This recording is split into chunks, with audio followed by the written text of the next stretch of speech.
Oh, so today we're joined by Michaela. Michaela, would you like to introduce yourself? Yes, I'm glad to be here. Thank you for this opportunity. I'm Michaela Cox. I live in the States, Louisiana specifically. I always have trouble with that word. Sorry. I am an author and speaker, and I love sharing my message through the written word. I have published, I don't know, 14-ish books.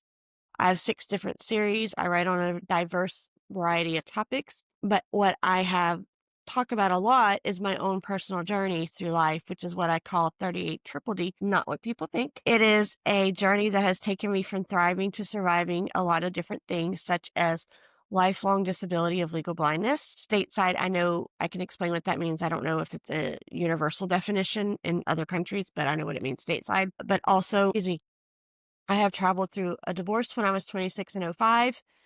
And then after that, I was very blessed to meet an amazing, wonderful man, the love of my life.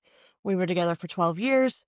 And then 8 years ago in 2017, when I was 38, he passed away unexpectedly. Death, disability, divorce, death, all by the age of 38. Wow, So it's a that's lot. a I've lot. learned a lot that I like sharing, and it's given me a lot to write about. So, Yeah. So I think one of the reasons that I wanted to get you on is because I think disability's being kind of forgotten, yes.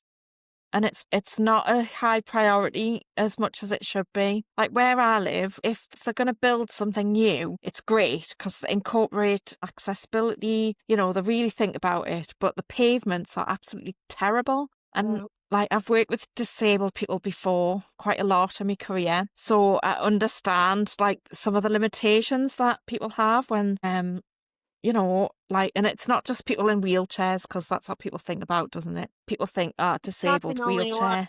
Yeah, exactly. So if you are partially sighted or, then you're going to struggle with stuff like just walking down the street. If it's not like, if the pavement's uneven, you're No, going to no, no, struggle tell with me stuff about like it. that, and like stepped access into places and on public transport and trains and stuff like that. And yeah, so I think that's one of the reasons why I wanted to get you on, because, we talk a lot on this channel about diversity and the different, the different strands that are prioritized. And I think that they've got it wrong. They've focused on the easy stuff rather than the things that really would make everybody's life better.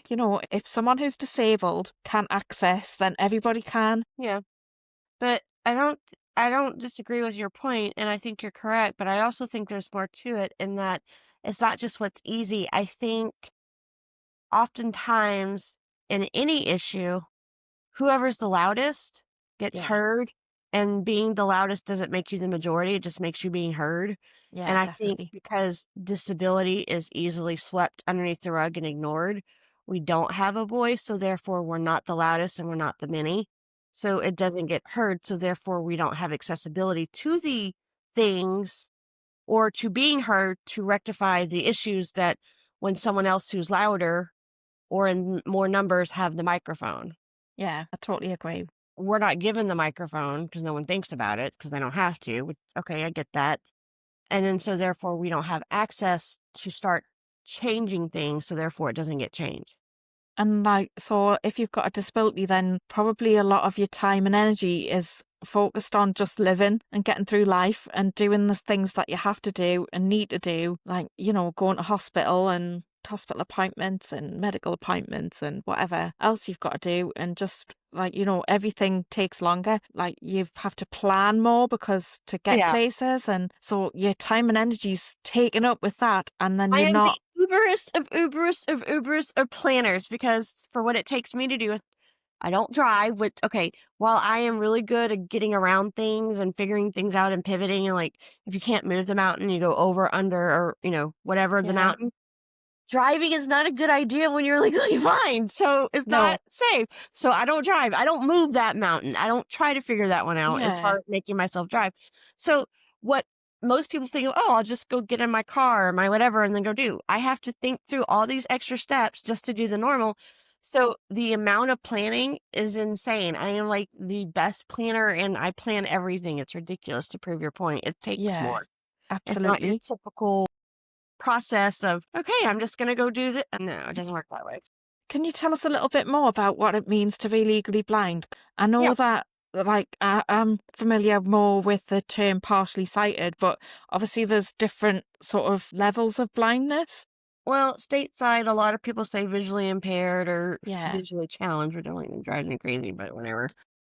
Okay, like I said, I don't know how it works internationally because I only know the context of being in the States. I mean, I've traveled overseas, but I yeah. don't know things of international nature. It may be internationally defined this way, but I can't speak to that. So in the States, what legal blindness means is that you are deemed blind or considered to be blind within the parameters of what they define it legally. So, hence, blind legally. Within the law, the scope of the law, they say you are legally blind.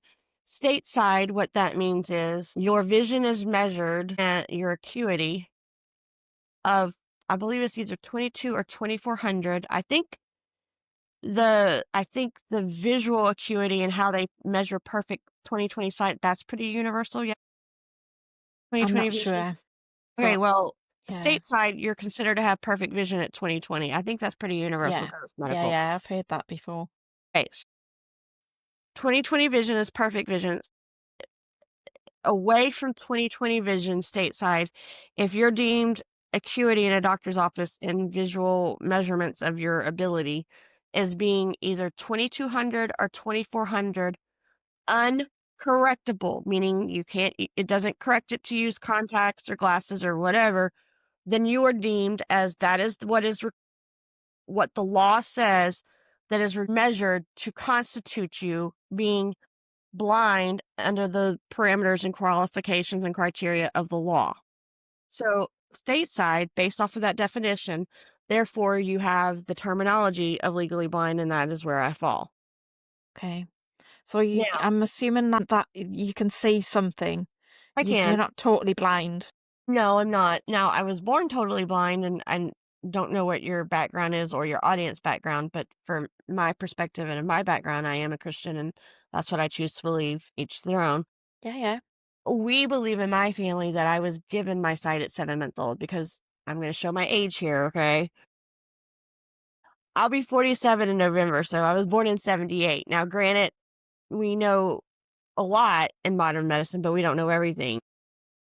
I mean, we still don't know everything, but compared to 78, the knowledge and the information is vastly different than what it was in 78.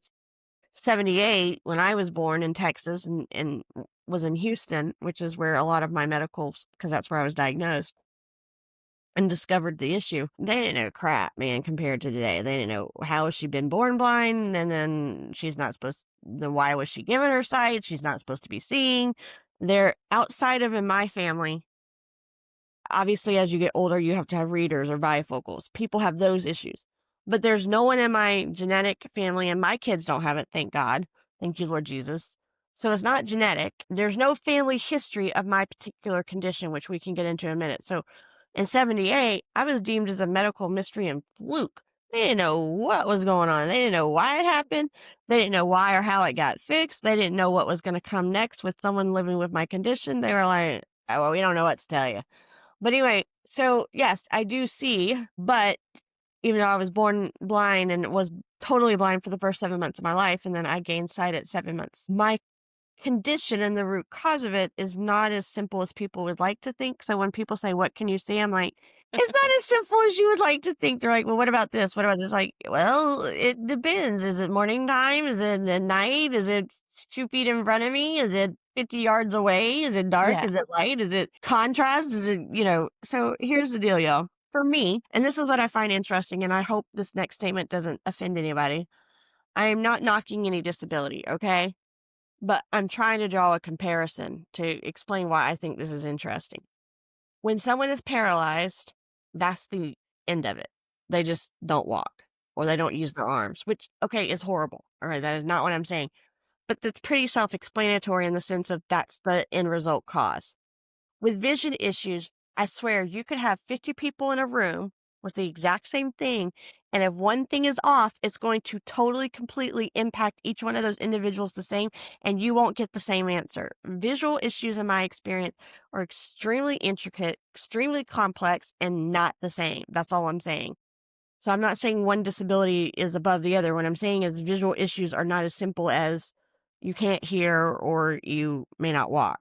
Not saying those things aren't horrible or not their own issues, but they're not as intricate. It just is what it is, right? It's easier to explain if you Yeah, it can't is. walk. Right. And everyone's like, oh, okay, whatever. Well, as in my case, and I don't know if anyone or your background is medically based, but I'm going to give it my best shot. And the way it was explained to me to answer the question about what can I see or not see. The root cause of my visual issues is the optic nerve. Okay. So if you've ever been in an eye doctor's office or took a biology or an anatomy or physiology course and saw a graph or a image of the, I don't mean healthy or what's normal, because what is normal, but I mean from an academic, medical, physiological, anatomically correct, healthy, what would be deemed medically healthy optic nerve, okay, is a certain shape and the color purple. I forget what the proper shape is. It's either a cone or a circle or whatever it's supposed to be medically is the opposite. It's not the right shape and it is not the right color. When the first person we went to, and I was 3 months old when I got diagnosed. So this has been my whole life. Like literally, I've never taken a breath or will have a breath or have a day where I don't see the world through totally screwed up, jacked up eyes. And as soon as I finish explaining the issue, you'll understand the amazing, lovely, perfect concoction of visual issues going on up in here. Okay. So the optic nerve, right? So when the first person that examined me in Houston told my parents, like, I hate to tell you this, your daughter doesn't have an optic nerve. Like they thought, sorry, excuse me, that they didn't exist. And they actually do exist, but they were so pale, they couldn't find them. It took a specialist to find my optic nerve. So basically what I'm telling you is my optic nerve is the wrong shape. Instead of being purple, it's the color of like my skin, if you can see it, or like a manila folder. Okay. So basically, in translation, what that amounts to is the optic nerve allows the blood to go through it to transfer to the brain so that the brain can tell the eye what to perceive so that the eye sees what it's supposed to, basically. So, because the optic nerve is screwed up, the way it was explained to me, that means the blood doesn't go through the way it should or the normally like it should. So, therefore, it delays the process of going to the brain, sending the message from the nerve to tell the eye what to perceive for the eye to perceive it. So it takes me longer to do everything. And then that is the root cause. And currently there is no cure for that. Like medically, transplanting nerves will be like the last frontier because it would be such a delicate, fragile process. And then, like, I don't even know if that'll happen in my lifetime. And quite honestly, I've had this debate with people, even if it did exist in my lifetime. Well, I am not afraid of surgery because I've had them for various different reasons, 12 to include 4 eye surgeries for cosmetics. Because of when I was a kid, my muscles would loosen or tighten and it would look, and they had to fix it. But I don't know if I want to go be someone's guinea pig to go mess with my optic nerve that's on the brainstem. I've Yeah. done pretty well for almost 47 years of figuring life out. I think I know it's kind of like go with the devil, you know? I Yeah. know what I've got. I know how to make it work. You do one thing wrong on an optic nerve and a brainstem, and I don't even know. I'm good, thanks.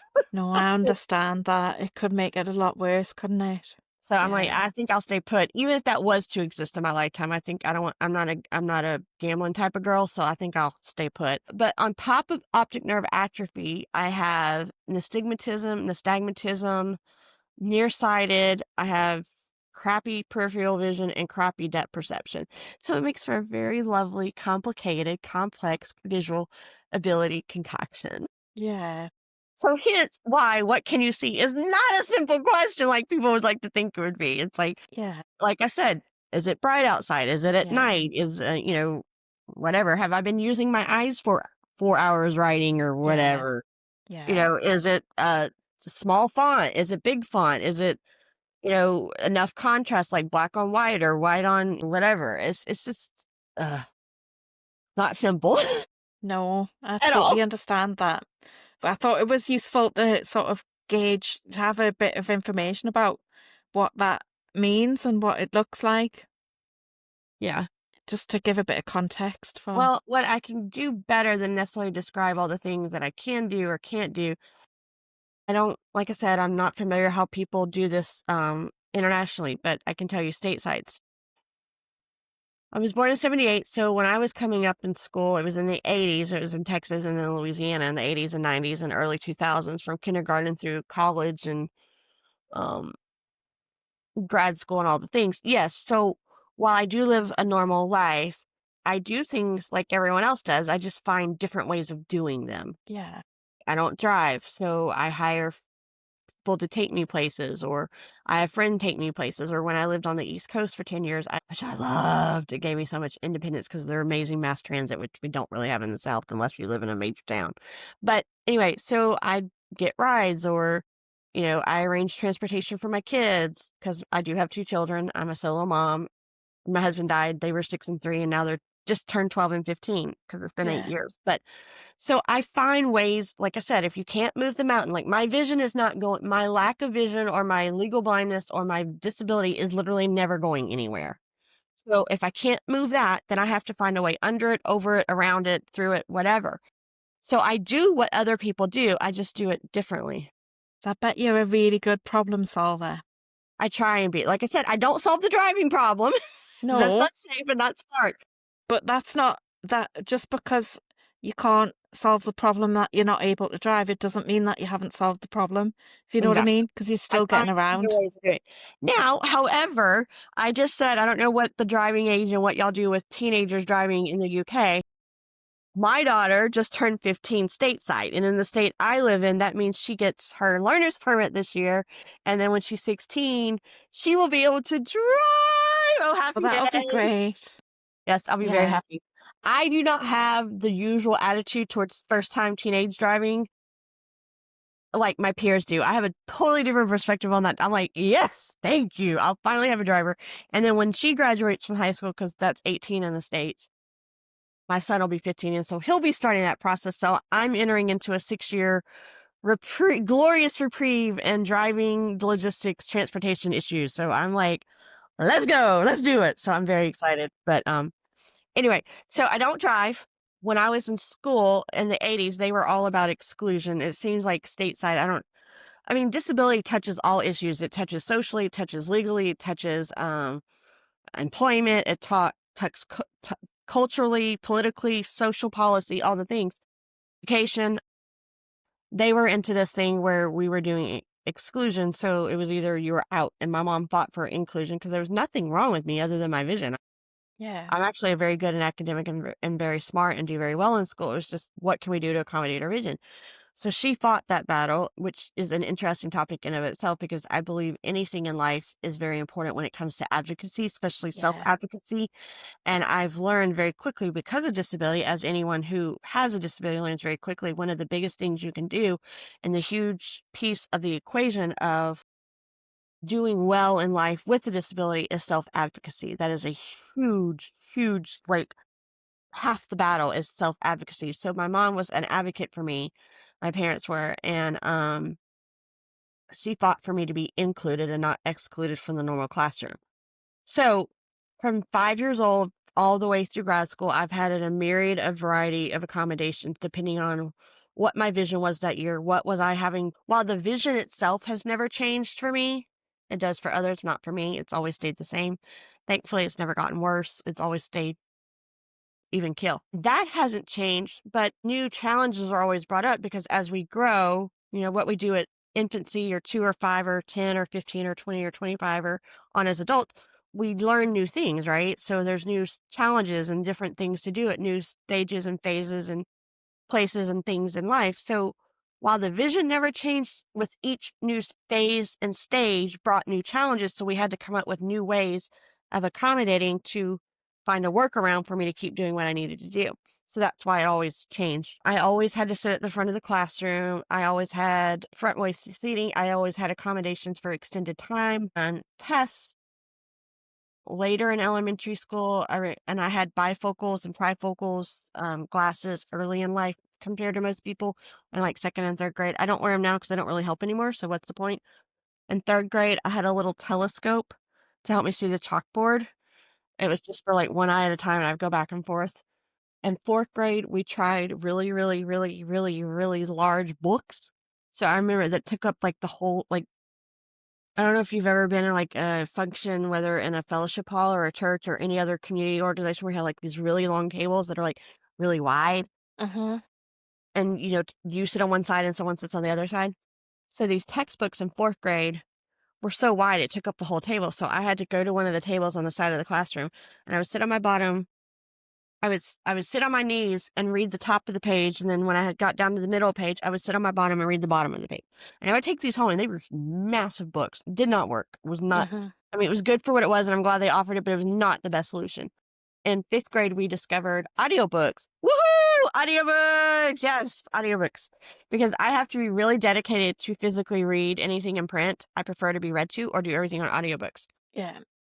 So, from 5th grade on, so when I have a late birthday on stateside, it's like if you're born after a certain time period of the year, they hold you back in like, you're so I was always a really old age in my classroom. I turned 18 early my senior year in high school, so 5th grade for me was like so from 11 on, 90 fall of 90, yeah, I've done all of my academic learning either through readers on audio cassette or MP3 play, like downloads or CDs or whatever, depending on what we're talking about.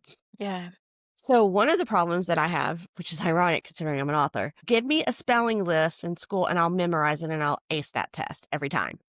But on my own, trying to spell is not my strong suit because what people don't realize is when you read all the time, physically in print, you're seeing how things are written and how they're Yeah. spelled all the time, over and Yeah. over and over again. But what y'all take in over and over again visually, I've taken in over and over again auditorily, Yeah. orally. Yeah. So I hear it, so I spell based off of how I hear it. Yeah. I don't know about because there are some differences in what y'all say and use in the UK English-wise, even though we speak the same language. So I don't know about the rules of y'all's version of it, and I don't mean that in a I'm not trying to be rude, but No, I know no. stateside there's a lot of rules and quirks to the English language that don't make Yeah. it easy. So what you think you hear doesn't always necessarily mean the same thing in print. So Yeah. my point is I'm not the greatest speller in the world unless I memorize it because That I makes haven't seen it sense. in It print. makes perfect Heard sense. it all the time. Some words are spelt ridiculous in a ridiculous way. Yeah. And you don't know that unless you've seen it because you're going Yeah. based off of what you think you hear. So Yeah. thank God for spell check and Grammarly and Hemingway and editors. Yay for editors. So they make my stuff readable. So I'm not a great speller, even though I know spelling is important. But it's just because I've literally taken in the world. When you live in a world that 90% of your intake is supposed to be visual and then your vision's screwed up and then you take in probably everything you do 100% or close Yeah. to it auditory, it changes the way you relate to the world Yeah. and the way you understand the world and the way you learn. Yeah. Like, I have really crappy handwriting because my mom told me that when I was blind and babies learn through and develop fine motory skills by exploring. Well, she said I didn't really explore because it was like my body's way of protecting me when I couldn't see. Yeah. So Yeah. I had to have a little OT when I was in elementary school to try and develop some of my fine motor skills. So I still have really crappy because they didn't develop like they were supposed to. Yeah. Yeah, right. And some people can read it, but not everybody. So I prefer to print, especially my Yeah. cursive crap, although I can't write in cursive. So it's Mhm. just little things that you never think about, like, well, she sees that shouldn't impact her. Well, it does because you don't know the ins and outs. I don't mean you, just people in general don't necessarily know the ins and outs of how it impacts you. Yeah. Okay, so we went through 5th grade. Um, in high school, I'd never done a research paper before. So when I had to learn how to do a research paper, it encountered new problems. So I had to get extended time on figuring that out. And then I don't know what y'all do in the UK for getting into university or college. Stateside, we have what's called the ACT or the SAT, depending on where you're at. And depending on where you're applying, you take the ACT or the SAT. I don't know if y'all do that or if y'all have a different version of it that you have to do to get a certain score to get accepted to where you want to Yeah. go. It's a similar system. Well, I don't know if it's still called UCAS, but it was called Okay. UCAS. It's spelled it's an acronym. Okay. Yeah. Yeah. So we in the South generally take the ACT. Well, the ACT is a 4-hour test. Okay. That's it. It's pretty simple. Not for me. And because I can't do Scantrons, I don't know if y'all use those over there. It's the sheets of paper with the little bubbles that you fill in for your answers on a test. You know what I'm talking Right, about? yeah. I can't do those. I can't see them. I'm like, no, I'm not dealing with that. So And I can't, dang sure can't work through a test in 4 hours. I would never get through it because, generally speaking, when I have extended time, I'm allotted anywhere from a time and a half up to 2.5 times what it's normally allowed to do that test. Because, like I said, it goes back to the optic nerve, what I explained earlier. The way my optic nerve, the time it takes to process things is always delayed. It's always slower. Like, I Yeah. can't do everything at the speed that everybody does. It will never happen. So, what was a 4-hour test for everybody else, I had to take 4 days out of my school week, and I would do a section a day on audio tape. It's different now, I've heard, but this is back in the 90s when I was doing it. Supposedly, I've heard it's changed and they do it differently, which I think that's amazing if it's better for people with disability, and I hope that is true, but I can only speak to what I had to do when I was doing it. Yeah. Because I went to college in 97 when I graduated from high school. So back then, it was done where I took 4 days out of my school week, went to my guidance counselor's office. I did a section a day, which was 3 to 4 hours on a tape. I would listen to it, read the section I was on. I would circle the answer in the book. My guidance counselor would transfer my answers to a Scantron and submit it. So a 4-hour test was 10 to 12 hours for me. It's a long time. I got what I needed to get into the college I wanted. I said, screw it. I'm done. I don't care. I got what I Yeah. needed. So it was ridiculous. I only took it twice. I'm like, never again. And then back in the day, to get into grad school, very much like college, you had to take another standardized test. I don't know if y'all have something like that as well in the UK and internationally. So much now stateside, they don't really care about the GRE, thank goodness. But back then I had to take it. I don't know how long the actual test was, but I was given 7 to 9 hours to sit in a cubicle to have someone read the computer screen to me to take that test all day. Uh-huh. It's exhausting. So that's another example. And in college, like, I didn't do Scantrons and I had extended time to do tests and sit at the front of the row. And because in college, the people that record the textbooks couldn't keep up with what the professors wanted because they want like the 5 versions that haven't existed yet 3 days ago, type thing on the cutting edge. They couldn't keep up with all the recordings, so I got tired and figured out real quick that the version I could get on tape wasn't exactly as the version that we were using in class, and I would spend 45 minutes trying to figure out if page 50 was really page 50 and not 64 or 35. I'm Yeah. like, forget it. I ain't got time for this. So I hired readers. And then occasionally I would have scribes in class to take my notes for me if there was a lot of chalkboard writing. Yeah. So, as you can see, I say all that to prove the point that depending on what I had and needed at a certain age or stage to accomplish the different tasks that are required at those different ages, I had to change what I did. Yeah.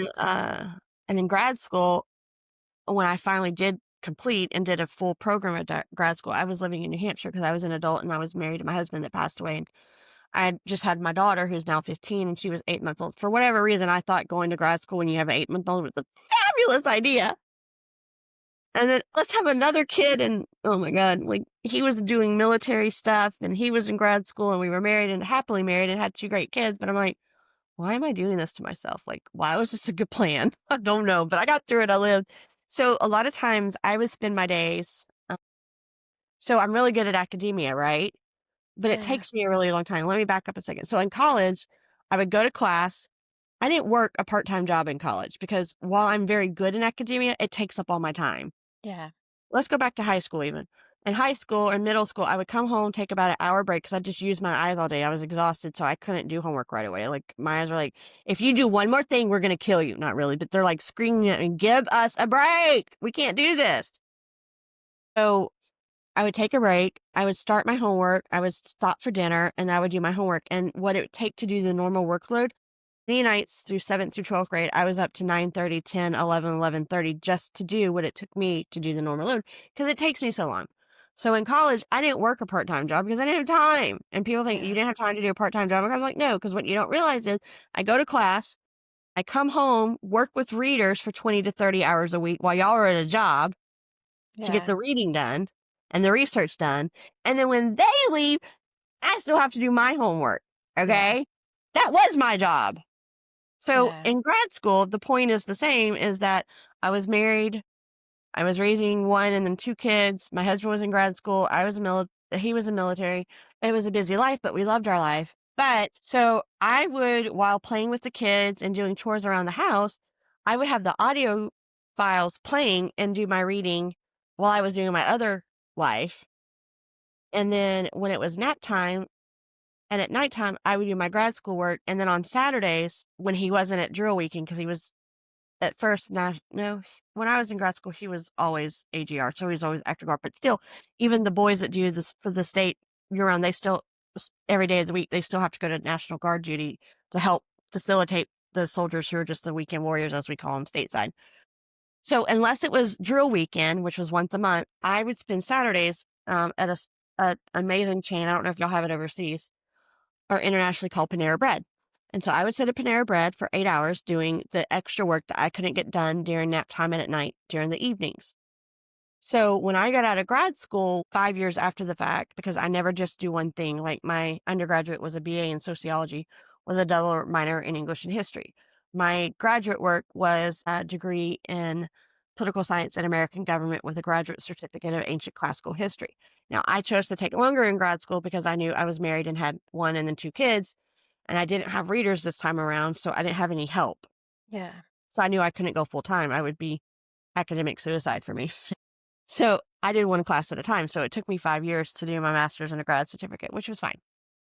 So when I got done with grad school in 2016, I literally got 20 to 50 hours back in my week that was just taken up by grad school work, academic life, not housework, not being with the kids, not a job. Now I graduated with honors and got a 3.8, but that's what it takes in my reality to do well in academia. Yeah. So I was like, I have all this time. What am I going to do with my time? I don't know what to do with this. I don't know what this is. I got 20 to 50 hours back in my work week when I got done with grad school. So those are the various different things throughout my life. In adulthood, what I have to do to run a family and a household are different too. And a lot of that had to do with what stage were my kids, because they needed different things. So what I had to do when they were babies versus toddlers and in school and now teenagers, or well, my daughter's a teenager, my son's a preteen, changes as well because their life and their stages changes. So I change what I have to do to accommodate. So it just makes always something new, always something different, you know. Yeah. Anyway, I don't know if that helps at all to really a really Yeah. long answer to your question. Yeah. Do you think that, well, it obviously has put you at a disadvantage, like financially and all the things that other people would spend time doing, you haven't been able to because you've had to make choices, haven't you? More than Yeah. others, people who would have had a job. Well, see, that goes to employment and vocation and social policy stateside. Like I said, I love America. Don't get me wrong. I think they do a lot of things right. And I love my country and I always will. And I care very much about America and our history. And, like I said, I studied history twice and I got my degree in political science. And I can get very involved in those topics very quickly, but we won't go down that rabbit hole, except related to disability and social policy, because that is very much politics, because it's the politicians and the politics that make the policy decisions that affect the social and the all the types of different levels of policies to include for the disabled. So I've often said stateside that if the normal people can't get a job, the disability people sure as hell ain't going to get a job because we're the lowest on the totem pole. So while I am, I think, very qualified and very smart and very educated and well, have a lot to offer the job force, I learned a long time ago I am never going to get a job stateside. I'm just not. I have had a few throughout my life, but it was never to what you would consider gainful employment. Yeah. It wasn't People what don't you wanted to understand the do. distinction. You can get employed, but I mean, it's going to pay my bills. It's not gainfully employed. Yeah. It doesn't work for paying for your life. And as my vision hasn't really changed, just like with any person, as you get older, your visual ability does change. Like you don't focus as well as you used to. So while I measure the same in the doctor's office when they do tests, the days of me working an 8 to 5 job or 9 to 5 or whatever are long gone. I'm exhausted after 2. So I see the same, but the ability to sustain a visual workload is not the same at all. I Yeah. started noticing change when I turned 39 after he died that fall. The fall of 2016, I turned 38. So when I finished grad school, I was 37. So I started noticing changes when I was 36 of my ability to do the same amount of work and then for the same length of time. So I do a lot of things, so I will never get hired anywhere, basically. And is that why you wrote your books? Yeah, because as long as I have a computer and an internet and I have a place to write and have my brain, I can do whatever I want. No one Yeah. can take that from me. No one can take my voice either. And So I think you've that people often ask me, why did you feel called to write? No one told me when I was a kid. I've written my whole life. Even when I was 10, now, obviously what I write now, I didn't write when I was a kid. I hope not, or we're in trouble. But and I've worked a really long time to develop my craft and my message and what I want to write. But even when I was a kid, I felt called to write. No one told me you need to write. I think I inherently knew as a kid that somehow that it was my voice and my story, and no one could take that from me. They might not be able to offer me other things and take other things from me, but they can't take my mind, they can't take my thoughts, they can't take my ability to write it down on paper or type it out electronically. So I've always written, I've always felt drawn to the written word, I've always felt called to write, it's what I do. When I'm not doing it, I'm thinking about it. yeah. You're very motivated. Very, extremely motivated. And I think there's power in the written word. I think there's power in sharing your voice through the written word and sharing your story and sharing your message. I think it can help people. I think it can empower people. I think it can be very healing and cathartic and empowering for the writer themselves. But not only do I do it because I feel like I'm supposed to, but it does afford me an option that I can do from home. We're doing another thing that I can do from home. I'm sitting on my butt in the United States in Louisiana talking to a lovely lady who is thousands across the Atlantic Palm. Oh, wait, I would imagine you're what, 6, 7 hours ahead of me? It is 10 to 4 here in the Yeah. afternoon. So I don't have to go anywhere. I'm sitting on my couch in my lovely home, and this is totally free, but I'm getting my message out. I eventually wouldn't mind teaching online. I can do Yeah. that from home. Yeah. I don't know if you've heard of this company. It is a company that we have stateside. It's been around for almost 62 years this fall. It's called Mary Kay. It is internationally. I sell Mary Kay. My point is I do a lot of little things, not little, but a variety of things that I can do virtually or from home that Yeah. makes me self-sufficient. It Yeah. makes me I'm not relying on a boss. I don't have to worry about how in the hell am I going to get to this job. I don't have to worry about what, even though they hired me with a disability, are they looking for a reason to fire my ass and get rid of me? 'Cause it's total Yeah. BS stateside. They do Mhm. that, and or not hire me, and even though everyone knows that's why, they won't say it, that, "Oh, it's because 'cause you're Yeah. this," because they know as soon as they say that, they're gonna get slapped with a discrimination lawsuit. So you can't ever call them on it because you can't say that's what they did, even though everybody knows that's what happened, because you can't prove it because they won't admit to it because 'cause they'll get sued. Yeah. So it makes it a very catch-22 stateside. So, Yeah. yeah, so I look for things that I can do on my own. I'm in charge of myself. I can work my own schedule. Like, I usually write in the mornings when my eyes are fresh for 2 or 3 hours, as long as they'll let me. And then I'll take a break. I don't mean I stop my day. I'll take a break and do non-visual things. Like, I'll make phone calls or I'll work on Mary Kay or I'll do a podcast interview. I mean, I'm looking at you, but it's not requiring my eyes to process anything or do anything. You know what I mean? Yeah. Yeah. Or I may run errands or whatever. And then if I still have visual work to do and my eyes have rested, then I'll come back and do that. So I split my days up. And because I work for myself and not from anyone else, I can do that. No boss is going to let you say, yeah, just work for 2 hours and then go take a 4 hour nap or a 4 hour break. They're gonna like you're insane and you lost your mind. So I do things and things that I feel like I'm good at that I can do and control in the sense of being in charge of that allows me the ability and the fortitude to do them and the flexibility and the freedom to make my life work for me with my very interesting, unique circumstances. Yeah, that's amazing. I think if someone did employ you, they'd be getting someone highly motivated and a really good problem solver, They and would, someone and who's I really agree. resilient. And I thank you for those kind words, but they don't see that. They just say, oh, disability. No, I see it. But then And I've they worked worry with about people with disabilities for years. yeah, and they worry about their bottom line, which makes sense because that's what you're supposed to do in business. So like, well, okay, if we have to hire her someone to help her do that, then her productivity won't be as much as someone else, or well, the expense. So it's numbers games to them, as Yeah, it should yeah, be. It's a balance of loss and profit sheet or whatever they call those sheets.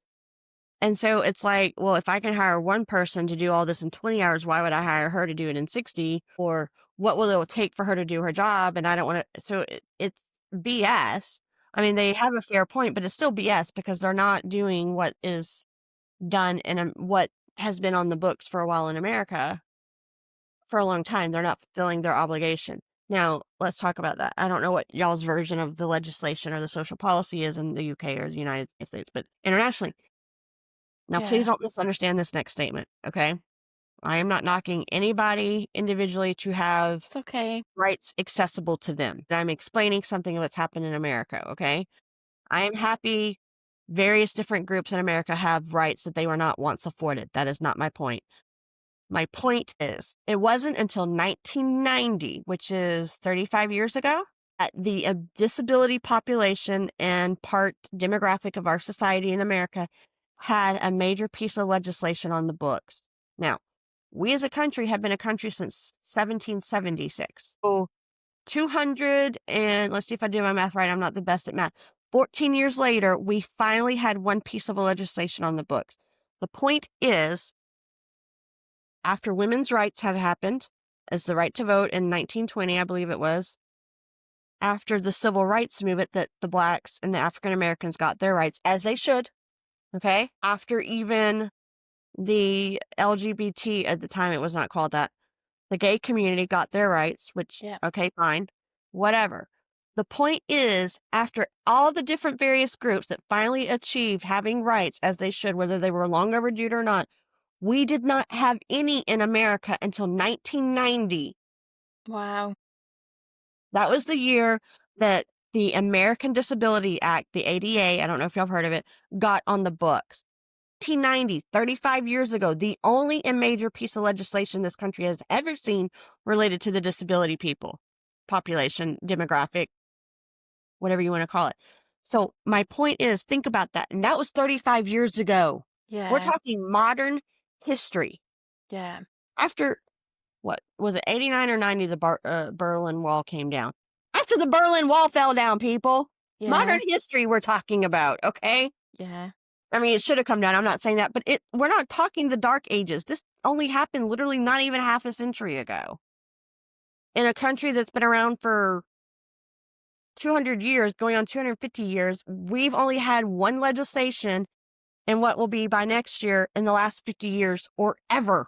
And it's outdated now because it's been around and there's loopholes, okay? yeah. It needs to be fixed. I've actually just looked it up what it was in the UK, and it was 1995. Mm-hmm.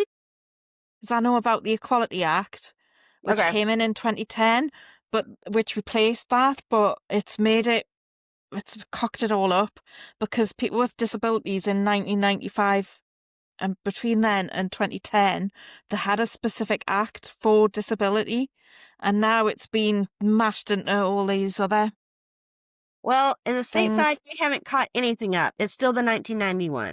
Right. And there's a lot of holes and there's a lot of issues with it. Yeah. 35 years ago, and I'm going to give you another example, and I'm mentioning this to prove how ignored it's been in the stateside, although I do have my opinion on that election. That's not the point of this conversation. I do care about politics. I'm very invested in politics stateside, and I do have my opinions. I've been following elections since 88, probably the ones I remember the most started in 96 and beyond, okay? It wasn't until 2008, 17 years ago, which was 18 years after the ADA that we just referenced, the American Disability Act, which is basically what y'all were trying to do with the Equality Act. It's the same, it's called different, but same idea. That was the election when John McCain and Sarah Palin as his running mate were on the Republican ticket stateside, okay? It was not until that election. So after I'd paid attention to the 96 election, the 2000, 2004, so 3 elections previous, and 2008, so that was my 4th election to really pay attention to. We've had 12, 16, 20, and 24. So another 16 years after that one. The only one election I have ever personally heard that mentioned in my lifetime, after being born in 78, thus far, a national political person on a ticket, national campaign mentioned what we needed to do with the disability population in our country. And it was Sarah Palin, the running mate, the VP candidate, not not the presidential candidate. It was Sarah Palin, the VP, that brought it up on a national presidential election campaign stage as a talking point. The only election in my lifetime that has ever been mentioned. Has it been mentioned since? No. That is the only time I have heard it been brought to the political national stage. Period. So I mentioned these two instances to say what we get and deal with as a disability community is far and few between and is famine. It's desert land. It's desolate. It is scarce. It's not paid attention to. So that's why I bring those two things up, not to bring up politics or who did what or, No, no. whatever. Well, I think And that is sad because people are too sensitive when it comes to talking about politics. We need to have these conversations. I'm not sensitive at all. I hate to tell you that. I'll talk about anything. It takes a lot to offend me. And so, like I said, I'm not trying to get into political debate, but I'm trying to show examples that I know of stateside of how policy has been done or not done and what needs to happen. And it is not happening, people. Those conversations aren't happening. It's just, they don't get done. And you can see that by only realizing that it only took to 1990 to get a legislation that needs to be fixed, and that it was only one VP candidate that brought it up on a national stage this side of 17 years ago. Really bad. And I guess that's because people who have disabilities are so focused on getting through life that they haven't got time or the energy to Well, make their voices heard. I think it's that, but I think it's also the people that are in power, and this isn't necessarily, it's not a good or bad, it just is what it is. Unless you're disabled, you don't have to think about it. You don't have to deal with all that, and it doesn't even occur to you that, and you can't even begin to understand what it is. So the people that are in power who aren't disabled, which is fine, they don't know what the heck to do with it, and they're not going to bring it up because it's not their thing unless they're touched by it. And that's why Sarah Palin brought it up. I forget what it was. She had 5 or 6 kids, I think, and she had a young one at the time. She was the VP candidate, and I forget which kid. I'd have to look it up, but one of her kids had a disability, which is why she got into politics in the first place, because she Yeah. wanted to make a change. She wanted to make a difference, and that's the only reason it got brought up, because she was touched by it, Yeah. and that's why no other politician has brought it up, Mm-hmm. and it's not addressed. So, Yeah. we're left off in no man's land.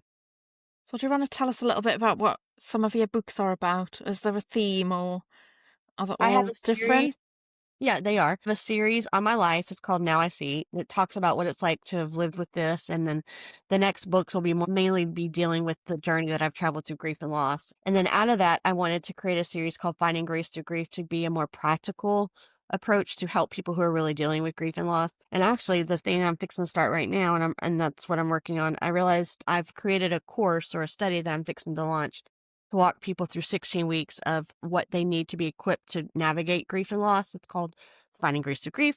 And as I was writing one of the resources for that book, this is what happens a lot. I'll be writing one thing and my brain gives me something else. Like, no, can I finish the first one first, please? I mean, it's a great problem to have as a writer because I'm never not without ideas, but I'm like, Yeah. I'm trying to finish this one first. Like, come on. Anyway, so I was writing a resource for solo parents and I looked at the outline. I'm like, wait a minute. This could be a book. I just gave myself another bug. Damn. Anyway, so I'm writing that book right now and I'm fixing to launch the Finding Grace Through Grief. And that series is very much about helping people navigate and be empowered and equipped to navigate their journey of grief and loss by discovering grace and embracing grace through the 5 keys of finding grace through grief, which involves being grounded, having your grounding, which is your foundation to hold to, redeemed and redesigned, daring to be your own designer in life and creating your own path. I often say that I'm not defined by my circumstances. I'll define it for myself. Yeah. I don't let it stop me. I think that's pretty evident by what we talked about in this interview today. The A is learning to live in abundance. I'm not talking about finances, it's mindset Yeah. and the power of mindset and how that can change the trajectory of your course and whether you succeed or not. And then choosing care and clarity over chaos and confusion. And then E being essentially equipped. So I walked through all that in that series. I have a series on my faith. and my beliefs and talking about conversations about that. Eventually, I will have a teen student version of that series. I'm looking forward to that. Faith, yeah. Motherhood. And then I have a series written to my children, not for my children, written for my children, but not a children's book, because I wanted to have them learn and know what I really want them to take with them on their journey as they become adults. So that's called Before the Clock Strikes Midnight. That's about us learning and knowing what we want to instill in our children, a legacy and what we want them to know going into life. And then I have one on politics called We the People, of Yeah, really course. good. And then I used to write poetry, so I'll eventually get back to my roots. And then there's probably another one I'll add, but I forget what I thought. Oh, I may do some devotionals at some point. Right now, it's just those main 6 series of Now I See, Finding Grace Through Grief, Faith, Motherhood, telling my, a legacy into my children, and Meet the People. It's Wow. a lot. It It's a is a lot. lot. I'm not surprised you have to like count on your fingers. Yeah. I just didn't wanna leave anything out to answer the question because I lose tracks, and I have a Yeah. lot of writing. I didn't do a lot of writing. I didn't launch a lot of new books in 2020 in this year that we're still in because I was working very heavily on getting Finding Grace Through Grief established, and that's what I'm gonna be launching soon. But now that my kids are back in school, I don't know what y'all's school calendar is, in the UK or internationally. This is our back to school week, so they're both at the door, they're both in school. So I get back to my normal writing schedule, and so I hope to be writing and creating a lot of new content to start launching in 2026. So Yeah. Exciting. So did you want to talk about the 2 Ds that, because you mentioned those at the beginning, the death and the divorce. I it was haven't just gone there yet. the divorce was, like I said, I did all the normal things that most people do. So I got through high school, I went to university or college, and a lot of people meet a person and they end up dating, marrying, or whatever. But we dated all throughout college. We got married, and it did not go the way I thought it was going to go. It didn't work out. It was not what no, it was a bad situation. So I got out of that after being 3 years of married, almost 4 legally by the time we got divorced, and I was 26 at the time.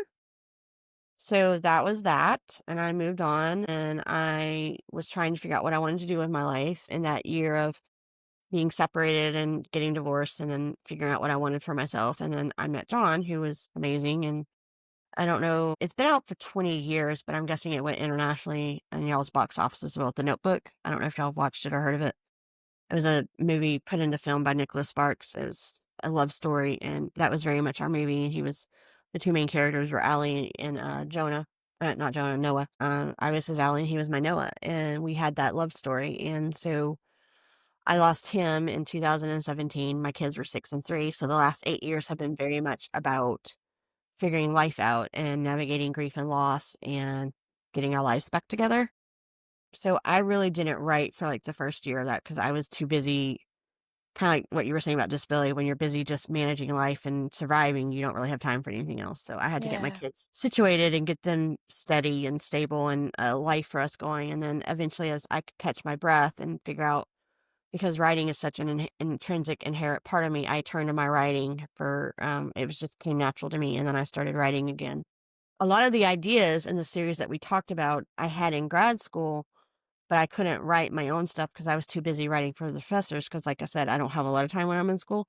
So I would get an idea and I would tuck it away, and then when I got out of grad school, I traded nap time and night time for grad school work for writing work. So I started writing my motherhood series then because I just felt like the thing to do. Because let's see, Megan was 6 and Jesse was 3-ish. So that felt like I was very much in that stage of life, right? My kids were, except for Megan, she was her first year of school or second year of school. So I was very much in that young age kids mommy stage. So it felt very natural and authentic, organic because I was in it, so it felt easy to write then. Yeah. And I had gotten through book 2, or I was on the process of writing book 2 when John died. And so everything came to a screeching halt, like, stop, not doing anything else. Was it sudden that when he died? Yeah, it was suddenly he left to go do something and he said, I'll see you when I get home tonight. And then Eastern time is, and I'm in Central time now, so it's like 10:06 in the morning here. So on the East Coast time, it would be 11:06. On April 4th of 2017, when it happened, he left, I don't know, East Coast time between 4 and 4:30. He was expected to come home that night. I had had what I thought was a crappy day because I had just gotten, this is a whole nother social issue of disability and stateside. third bad decision from the US government about not getting disability. That's a whole another thing. If you wanna know that, I'll tell you, but, so I was exhausted. I'd taken care of the kids. I texted him and said, "I'm going to bed. Wake me up when you get home."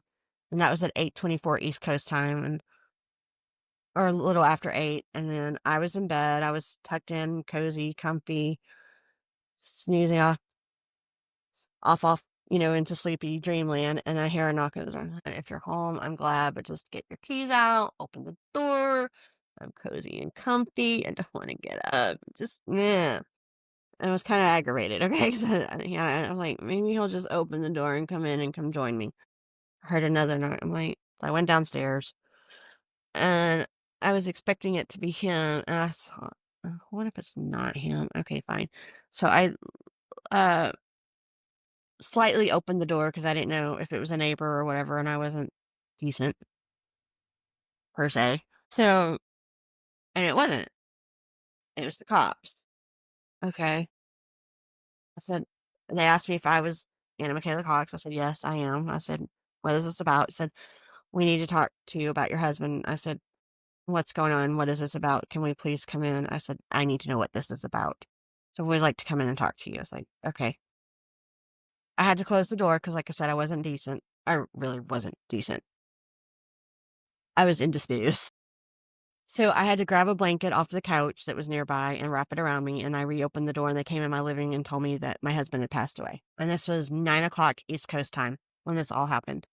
So my world changed in a blink of an eye in a split second. I was like, I literally, that's why I was perturbed when I heard the knock at the door because I thought it was going to be John coming home. Yeah. And he probably had a 6 pack of beer because, he didn't mind drinking a beer occasionally or whatever. And I didn't care. So I'm like, just put your beer down, take your keys out of your pocket, and open the freaking door. I'm comfy. I don't want to get up.